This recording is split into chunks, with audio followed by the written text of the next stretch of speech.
Welcome in, everyone. UGA football live with JC Shelton, our good friend Arthur Lynch, former Georgia tight end, cup of coffee in the NFL. He's in Mexico, I think. Um, yeah, I think so. Maybe Bolivia. I can't remember which one he told me. Who knows what he's doing? He wasn't able to make it today, but he will be back soon. Let's talk Georgia, Florida. Right, it's on the minds. Georgia's on a bye week, coming off a bye week, I should say, and going up against a head coachless Florida Gators team who is reeling after the firing and the all impending firing of Billy Napier, and that was coming for a while. Finally pulled the trigger on that. So interesting situation here, and one that Georgia and Florida have been in many times before. We'll talk about that game. Also, want to go through some mid-season point questions that really have been on my mind through this college football season. And always, you can catch us live on UGA Football Live on Twitter, also on Facebook, and then, of course, on YouTube as well. So let's touch on this first. I want to talk about some surprises here through the midpoint of the season. And the cool thing about this, I think, is it hits home for Georgia, right? And for me, it's Georgia Tech. And, we went back and forth between Indiana, A&M, Miami. They had a good season, of course, but you could say Vanderbilt, but they had Pavia coming back and they added some pieces as well. So thought they win some games. 7-1 to this point, maybe not. But for me, it's Georgia Tech because what Brent Key has done there, I think, is one of the best stories in the ACC, and it should be one of the best stories in the ACC this year. And it's a team who's more than likely going to win the remainder of their ACC games. I mean, they're 8-0 at this point, first time 8-0, I think, since the 60s, if I read that correctly yesterday. But you're looking at North Carolina State, Boston College, those two on the road. Then you go and you play Pitt at home, and Pitt's one of those teams that plays ACC schedules pretty well, and they already have a big win earlier this season. So I think that's a game that Georgia Tech needs to be careful with. But then, of course, you play Georgia and Mercedes-Benz there on Black Friday. But it's a team that's probably going to be in the ACC championship. And you look at that squad before the Brent Key experiment that has turned out so well. So you're thinking about the Jeff Collins era there that was much maligned by college football fans and Georgia Tech fans alike. But Georgia Tech hasn't won more than 7 games since 2016. And the good old Paul Johnson and the triple option was still going strong back then, right? So then you get 4.5 years of Jeff Collins. You win no more than 5 games during that stretch. And then Brent Key went 7-6, 7-6. Now he's sitting at 8-0 with 5-0 conference record. A strength of schedule right now that's 15th, right? And I think that's really impressive for me. And I'm excited too. As a Georgia fan, Georgia grad, the show has that title for a reason. I mean, we're Wood Dogs here. So having Georgia Tech playing well, playing tough, and seemingly a team and a program that will be around, the same level for a while. That's really cool, I think, because and how college football has changed to where any given Saturday isn't a make it or break it. It's not do or die anymore in this sport, which part of me absolutely hates. Another part, I think, as a fan of one specific school, maybe not the sport overall, than you like because it gives you more opportunities to get to the postseason. And you've seen like last year, Ohio State and the losses they had in the regular season and still getting to that point and be able to win a national championship. That probably wasn't possible in the previous eras. So now you have that as a specific, fan of one school. For us, I think you're looking for games and big storylines and rivalries and having really good two teams in one side to really bring back that environment of a do or die atmosphere. And I think that's what's becoming more missed in college football. Well, having Georgia Tech, return to, contention, I'll call it, is really cool. And it's clean old fashioned hate with some fire now, right? With some fire. Because what Haynes King, and he should be in the Heisman conversation, just like Gunnar Stockton should be, because of how he carries his team. I think he threw 5 touchdowns Saturday. and his development as a passer. I know he's like 28 years old, but still, the way he carries that team and takes hits as a guy who's not necessarily built like a Gunnar Stockton or a Cam Newton, not even close. He's a smaller guy, but he's so tough. It's fun to watch, and kind of similar to Gunnar on that standpoint, right? A tough guy, loves his school, and loves his head coach and fights for his teammates, lays it out on the field, and carries himself in a respectable way with some integrity, right? And I think that's what's kind of holding maybe Haynes King and even Gunnar Stockton. We can move into that conversation now since I'm already there. But why isn't Gunnar Stockton a guy who has 17 total touchdowns to one interception? 70% of his passes are being completed. He's rushed for 300 yards, 7 touchdowns on the ground, right? 7 out of those 17. The turnovers thing is the big thing for me. He's had one fumble and a sack fumble and then an interception. You think about where Georgia came from last year with the turnover issues at that position, and now you're sitting into a place where the offensive line, dealing with all those injuries and starting 7 different units through 7 games, has starting to come on, right? So against Ole Miss and a really good defensive front, you blocked really well. You scored on every single possession. You blocked pass pro almost as good as the run, right? And Georgia's been strong in the run this year with those freshmen in there. But it was the pass pro that really kind of bit them, especially against Tennessee and at times against Auburn. I was impressed against Ole Miss what Georgia was able to do in pass pro. Monroe Freeling, playing hurt. The dude, I mean, I don't know how he's still standing at this point, and he allows 0 pressures on 39 pass blocking snaps. I mean, that's the improvement that you want to see. Props to Stacey Searles, props to Mike Bobo for using these guys and what they're strong at. But Gunnar Stockton was able to kind of overcome and play really well. He's been forced to play fast because of that blocking protection and the lack thereof for most of the season, and he still has put together a season like this. And believe me, I mean, look at that Georgia defense and where they're at right now. I mean, 71st in pass defense. Young guys everywhere. You got some injuries back there as well. Of course, Jones, the starting safety's out. So we knew it was going to be some growing pains there. Not even me, it's become to a position where you're a Georgia fan in the Kirby Smart era to where you kind of leave it be when it comes to defense. Because more oftentimes than not, you would be right. Trusting Kirby and trusting the recruiting and not just Kirby, the defensive minds on that staff, but that hasn't been the case this year. And that youth has really played a part in Georgia being gashed, hit with explosive plays, not getting off the field on 3rd down. So it's put even more pressure on an offense that we came into the season with question marks, right? All of it was on Mike Bobo, blamed for probably half the interceptions that Carson Beck threw somehow, blamed for not running the ball effectively last year, and blamed from some of the play calling decisions. And, as a coach and a public figure at a university like this, I mean, you get the heat, right? So I get that. But all of that heat, most of it was on Mike Bobo coming into the season. A lot of it was on Gunnar. Can you perform well enough, right, to get back to an SEC championship and hopefully a playoff berth? Right, and the defense was like, well, man, we have a lot of talent here. I know we got some new guys, but we got a lot of talent. So, this defense is going to have to make plays, force turnovers, and give this offense some time to work up, right, with a young quarterback making his first-year starter. And then it's kind of flip-flopped here, right? You have a defense that is allowing points and points and points, especially in the first half. And the same thing, it's happened against Tennessee, Auburn, Ole Miss, Bama. Defense starts to come together in the second. The offense is really just forced to score every time it gets the ball because of the lack of defense at the beginning of the game. And Gunnar Stockton has navigated all of those challenges very, very well, and I think at a Heisman caliber. So I think that, and my next question here is, what player has surprised you the most? And I'm going to stay home with it, and it's Gunnar. That's why I went into that. And I think that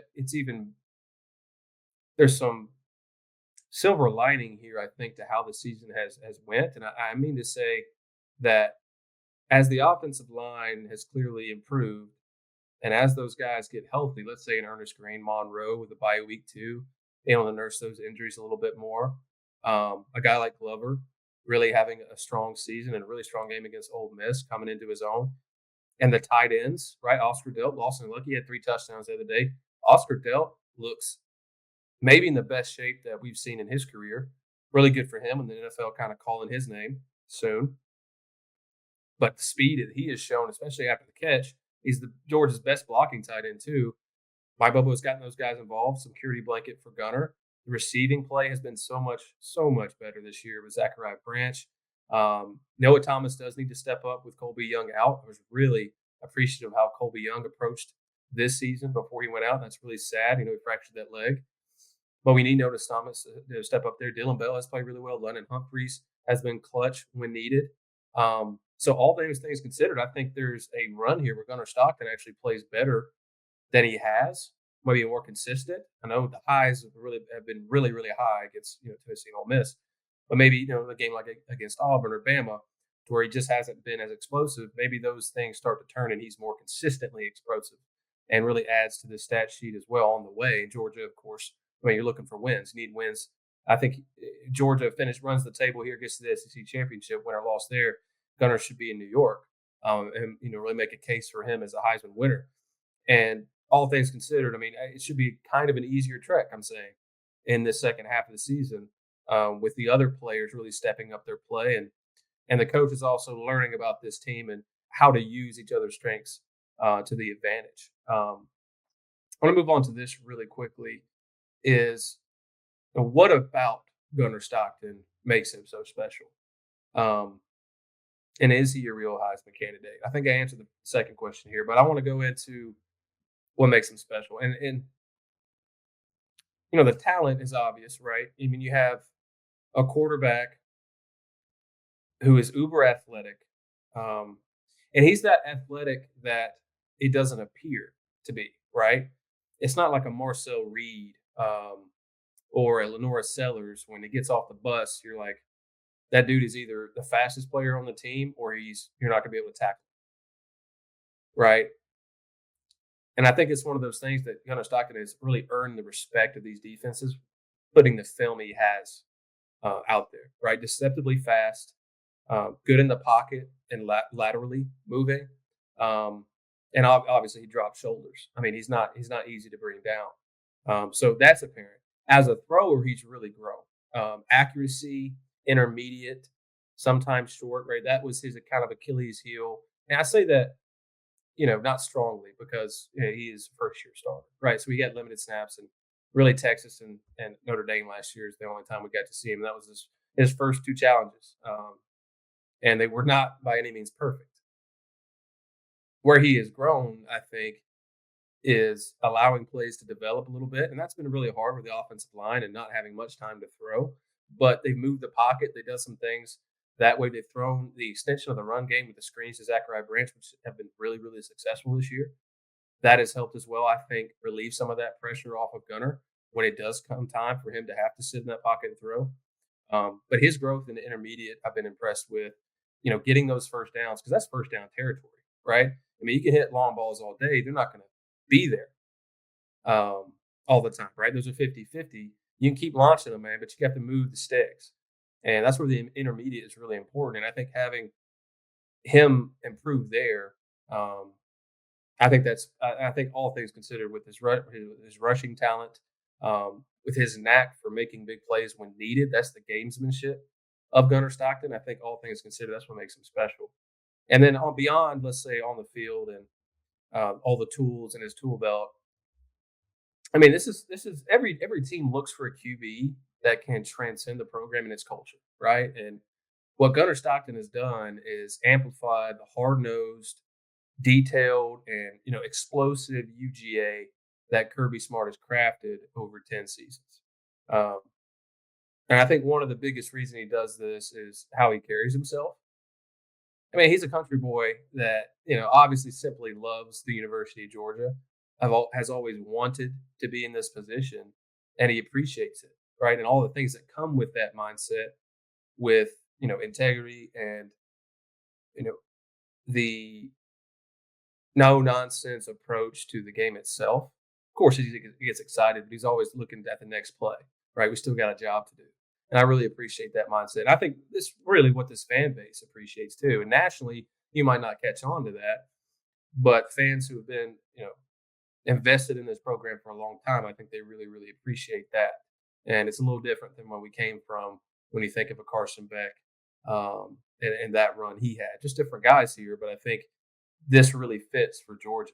So, and I'm excited for Gunner. I think beyond anyone because he had all that weight on his shoulders, and he still does now, and he's operating with that weight on his shoulders very, very well. So impressed um, about everything that number 14 has done this season.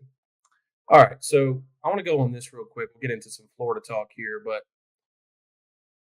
what remaining team could UGA look past and get in trouble? So, I asked myself this question, and knowing the schedule, but I still asked myself this question last night, doing some prepping, watching some games, and it's so easy, right? It has to be Mississippi State. And I think the big thing for me here is it's a noon game, it's on the road, it's those darn cowbells, and you have to deal with that after playing Florida and a Florida team, which we'll get into in a minute, which basically the season and the only feel good opportunity left, I think, is to beat the University of Georgia, a top 5 team and your biggest rivalry game of the season. Right? So the emotions are going to be high, especially on the Florida side on November 1st here. So having a Mississippi State team that's, taking some folks to the wire here this season, that's the game where Georgia could maybe get in trouble, a little bit of rat poison, and look over. So, I mean, they lost by 7 to Tennessee. They beat Arizona State early in the season, not a huge deal, but Arizona State did go win a Big 12 title last year. A&M, you get trounced by them, right? You lost to Florida by 2 points, and then you lose to Texas by 7, and you were up at that point almost by 3 scores against Texas. So it's a scrappy team. Credit to Jeff Lebby for making some improvements there. Still haven't won an SEC game in, 16, right? But they're going to give some fight, especially. They've shown that this season. And it's one of those things, too, to where Georgia can come in there sleepwalking and maybe drop one that really impacts what they want to do this year. When Kirby Smart will say it, it's win an SEC championship first and foremost. So Mississippi State, one to look for here, I think, for Georgia, and be careful, right? Be careful here not to let the rat poison per Nick Saban creep into your minds before that one. But it all starts here with Florida. That's what we'll get in here first. So Billy Napier no longer in Gainesville, and Georgia would probably have rather had him remain at the helm, I think. It's a crazy thing. It's one of the craziest things about football, and this goes for NFL too. It's like once a coach is fired, and whether he's beloved or not, it definitely sparks something in a team. I think it's because you have a void now, and it almost makes players and coaches step up. Now, that depends on if you can be successful or not, whether you have players that will buy into that and step up. It's kind of the discipline factor. It's also from a coaching staff factor. Do you have the creative minds in both rooms, offensive, defensive, even special teams, to put something together to really make it a challenge for better teams, frankly, than you are? And I think one of the catalysts for those situations is a quarterback that can handle his own. And that's what Florida does have in DJ Lagway. Now, has DJ Lagway been the savior of the SEC like he was sometimes painted out to be over the offseason? I don't think he deserved all that hype, kind of like an Arch Manning. But no, he hasn't. Turnovers has been a big thing for him this year. And I'll preface this with Lagway was clearly hurt entering the season, and he's might be still hurt now with shoulder and lower body injuries. It appears that he's the best he's been health-wise since last season. And one of the issues I've had with Georgia's defense is not forcing turnovers. That's a major, major thing, man, especially when you have a young quarterback and an offense that you thought would need some time to really get going this season. I mean, turnovers would have helped Georgia massively, especially against Alabama, when Alabama just put on one of the most well-executed games that I think I've ever seen offensively.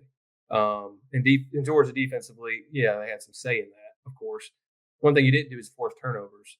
And Lagway this year has shown a knack for giving it to the other team here. So he's completing 65%, 9 touchdowns, 9 interceptions. I don't know how many fumbles he has, but it's been several. So, can Georgia be creative enough defensively? And they've shown that when they have to, right? Think about that Ole Miss game with Chambliss, who's been fantastic this year. And there's a reason that Austin Simmons isn't starting for Lane Kiffin right now. I think Chambliss, watching him again yesterday, I think that guy with Lane Kiffin, his offense, and the players that he have around him, a really good tight end, Lacey at tailback, multiple receivers who can really take the top off the defense.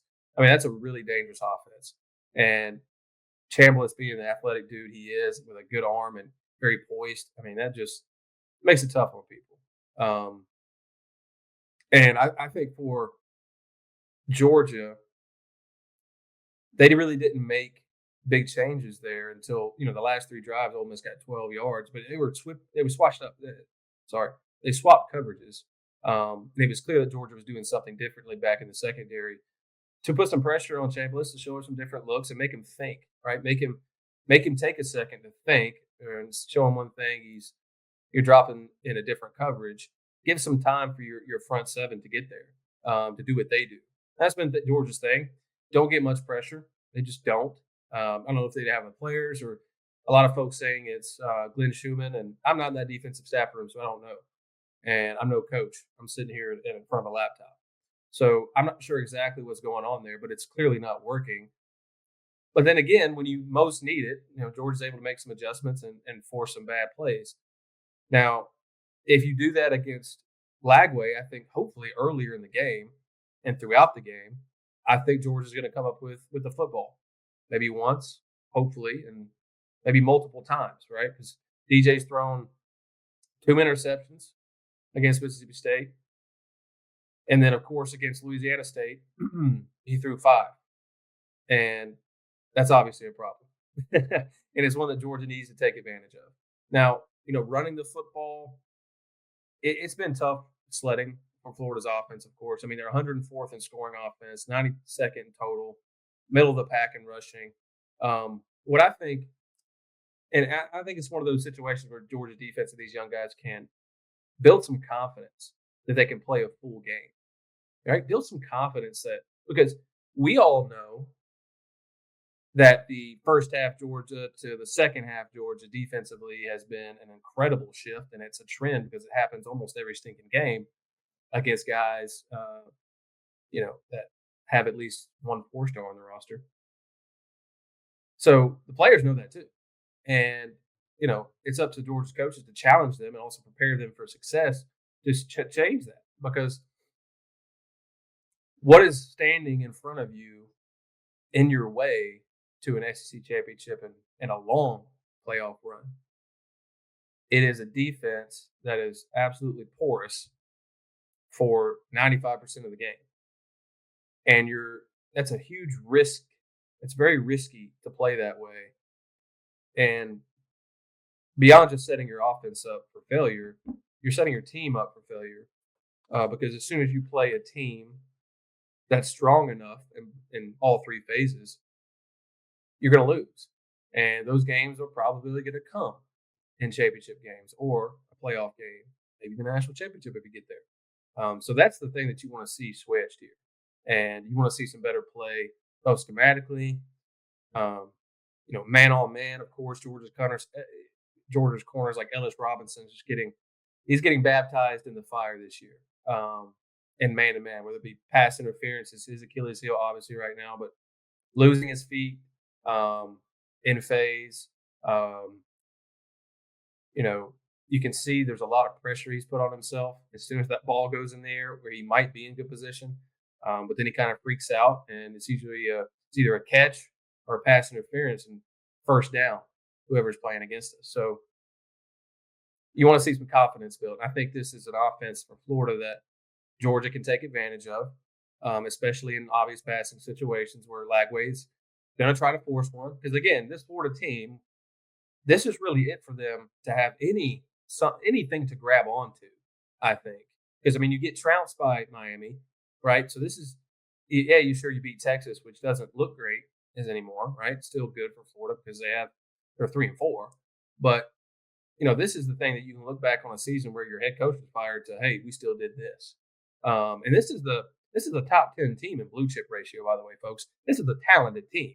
This is not, pre 2024, 2025 Vanderbilt here, right? This is a very talented SEC team with a lot of history and culture and players who can go out and beat teams like Georgia with a good game, right? So I think they know they can do it talent wise.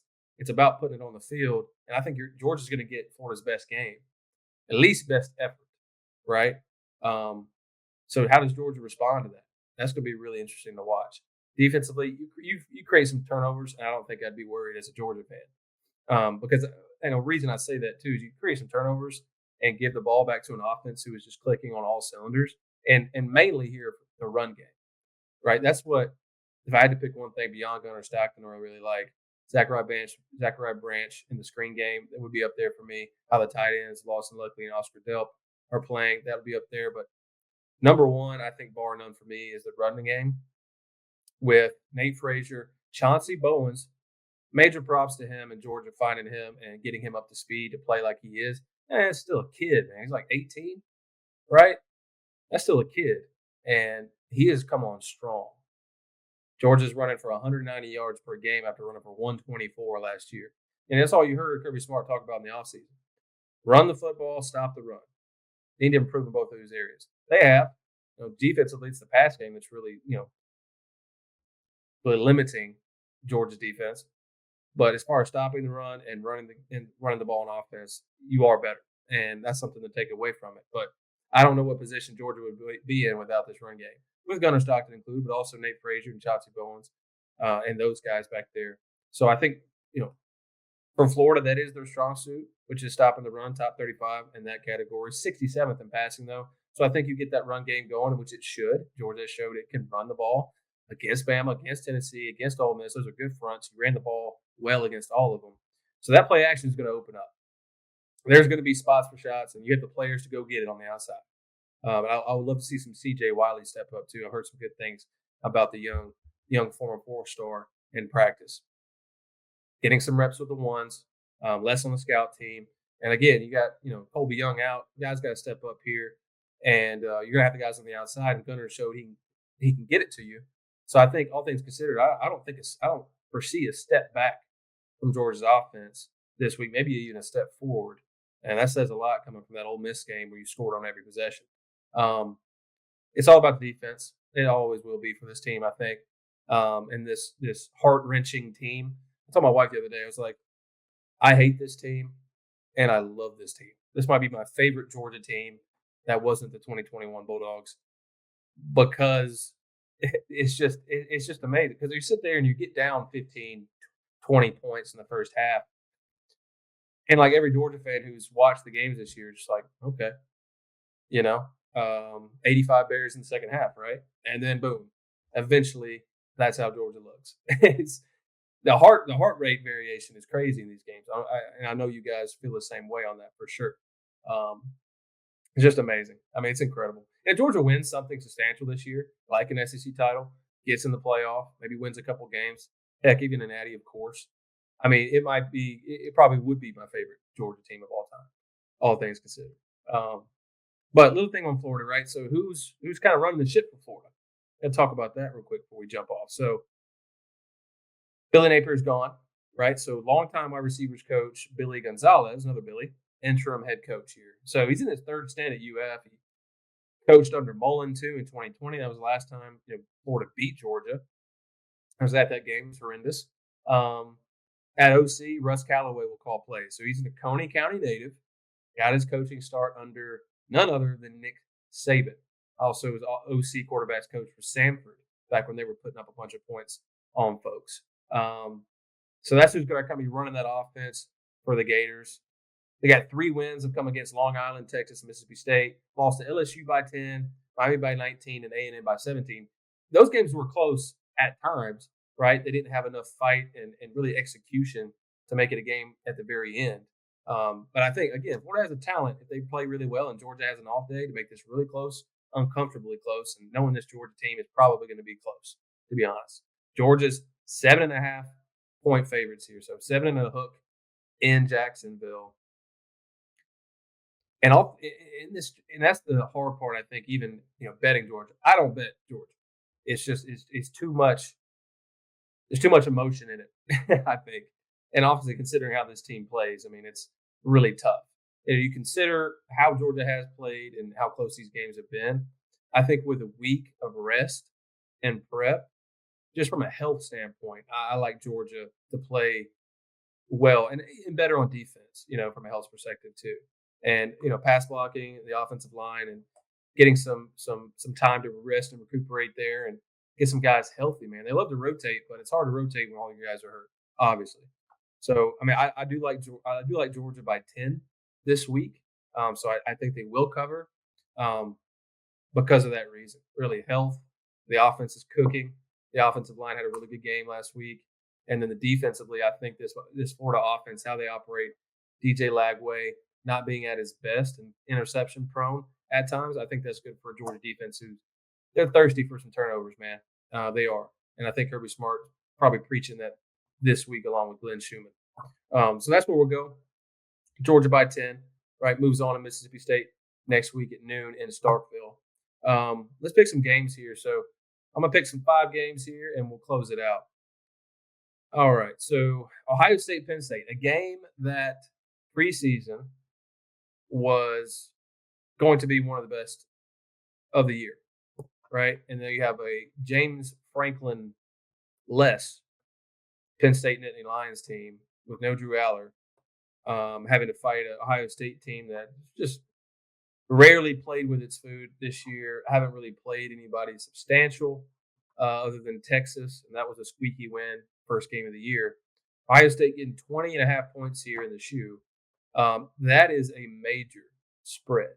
Major spread. I just don't know if Ohio State is going to let. So that's one of the benefits for Ohio State this year, right? Is you haven't had to show all your cards. You haven't had to show half your cards. I mean, you just dominate up front the teams you see. Defensively, you dominate. So why break out plays that you need to save for a Big Ten title and a playoff run? They haven't had to do it. I don't think they're going to have to do it against Penn State either. So that's why I'm taking Penn State plus 20.5. Ohio State doesn't need to blow them out. Vandy at Texas. Vanderbilt at Texas. So Texas should have lost in Mississippi State. Arch Manning got pulled late in that game for I think is a concussion. I don't even know his status for this game. Right, Vanderbilt's 1.5 points. Right, 1.5 point road dog here at Texas. That Texas defense is still really, really good. I think they had a bad day. I think this Vanderbilt offense has shown that it can make plays when needed. I was a little bit wary of the Pavia experience yesterday against Missouri. I think Missouri did a lot of good things. Missouri has shown itself to be a good defensive team this year. I hate to see what happened to Pribula with his leg yesterday. I mean, that's really unfortunate for him. And he was having a really good season. That Missouri team is having a really good season, but I don't know how they're going to do with Zollers, a freshman who's really basically the third string, now having to step in. But Vanderbilt, for me, I think they don't give enough credit defensively, what they're able to do. Whereas Pavia, at times, I don't think it's not one of those quarterbacks that like a Cam Newton or Marcus Mariota or Stetson Bennett that can take over a game and I think make play after play after play. His stats weren't great yesterday. They haven't been great all season. So him being the number one Heisman candidate doesn't make sense to me at this point. Keep winning games and starting, opposing your will, whether the defense likes it or not. That's a Heisman. That's a Heisman candidate for me. I like Texas right now. I like Texas as a home favorite. And I don't think Arch Manning has done anything incredibly special at quarterback. So I think this Texas team goes without him, to be honest with you. So give me Texas there to cover 1.5. We'll go USC at Ole Miss. So South Carolina almost did the thing against Bama, letting them score on that last couple of minutes where Alabama was down and letting them score a touchdown. Clearly letting them score just to get the ball back and try to go score yourself. I know forcing them to kick a field goal for a field goal kicker can barely make anything over 40. That's maybe a better play. And I think Shane Bieber might admit to that to you behind closed doors. Interesting strategy by South Carolina yesterday against Alabama. And they have another opportunity here. It's one of those things, man. South Carolina plays like one of the best teams in the country when it needs to, and then in games it should win, just unfortunately cannot execute. I mean, Ole Miss has had a heck of a stretch here with Georgia, and then what they did yesterday as well. So having to go play a very talented USC team with Lenora Sellers, who looks to be back healthy, that's going to be a heck of a challenge, man. I think that let me find the line here. Let's see. What's the line on Carolina? Let me pull that up real quick.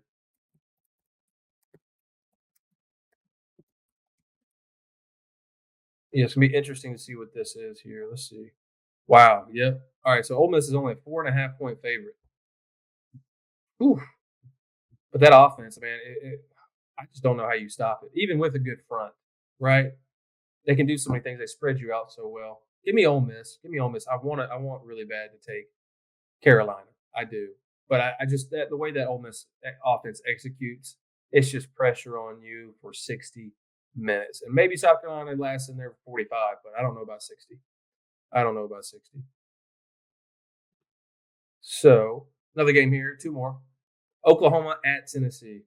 So Oklahoma, John Mateer and the drop off for him has been really interesting. And the dude has had thumb surgery, right? So I give him credit for not being at his best necessarily right now. Started off as the number one Heisman candidate basically through the first 5 weeks or so, and now his drop off has been substantial. Right, that defensive line, the front seven for Oklahoma, really, really, really good. Can't do as much as you want when you can't score points, man, and you can't put together long drives and execute on third downs. That's where Mateer struggled. Passing accuracy. When he's accurate as a passer, that run game really opens up for them, and without it, he just hasn't been as lethal. Tennessee, 4 points. This is at home. This is an Oklahoma team that's pretty beat up. Give me Tennessee here, and I really like Joey Aguilar. I think it's the number one scoring offense still in the SEC, and it's in England. So give me Tennessee there -4, and then number 14 Texas Tech at Kansas State. Interesting. Texas Tech has done nothing but climb. I know they lost without their starting quarterback, so everybody's kind of giving them a pass for that after losing to Arizona State there without their starter. He's back, and they're playing a Kansas State team who just absolutely walloped Kansas, their rival. Interesting one here because it's at Kansas State, and Texas Tech really hasn't played anyone other than Arizona State, who they killed. So, who killed them? So I'm just not really sure. I'm not sold on this Texas Tech team, and I really like what Kansas State did yesterday. So give me Kansas State for an upset here. Give me Kansas State for an upset. Let me see what the line is. I like money line. I'm just going to take a money line. I don't care what the line is. Give me Kansas State to win that one. All right, guys. So thanks for joining in UGA Football Live. We're there on Facebook, YouTube, Twitter, wherever you get us, or you listen to us on Spotify, wherever you get your podcasts. Appreciate your time and listen to me rant. Hope you learned something today, and hoping to see a Georgia football victory at the world's largest outdoor cocktail party here on November 1st, kicking off the month of November. So go Dogs. Check us out, UJ Football Live. Rate, like, resubscribe, unsubscribe, all the things. And also check out NIL Store, right? 20% off when you use the promo code UGA Live. And you can get official apparel partnered with guys like Gunner Stockton. There's some camo jerseys now on there, which I really like. So go check that out and get 20% off on your order. But until next time, we'll talk to you.